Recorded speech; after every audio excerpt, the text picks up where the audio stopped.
A story I've been covering extensively on my channel is the cover-up of Joe Biden's mental decline and who was actually in charge of the United States for the last 4 years. To me, this is the biggest scandal in American history. The powers of the president were unconstitutionally usurped by unelected Biden staffers and used to implement one of the most disastrous and anti-American set of policies we have ever seen. And just to catch everybody up to speed who hasn't seen all of my videos on this topic, this is where we're at. Jake Tapper exposed in his book that the entire Democrat establishment knew about Biden's decline and willfully covered it up. Jill Biden's chief of staff was identified and ousted as the real puppet master pulling the strings. Joe Biden apparently spontaneously got extremely late-stage prostate cancer, and the White House physician admitted that Joe Biden's physical body was so weak and frail that if he had won the 2024 election, they would have admitted him to a wheelchair for the entire presidency,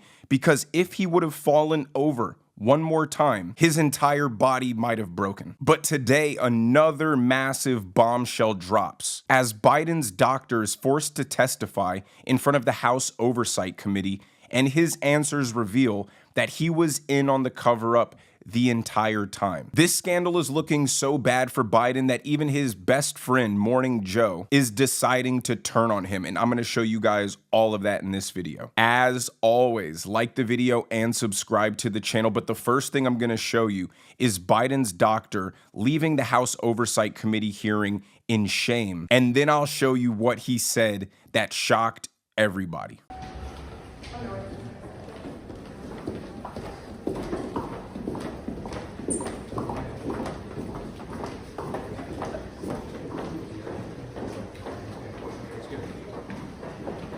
Dr. O'Connor, how did that Will you make any comments to press, sir? Do you have a message for the committee?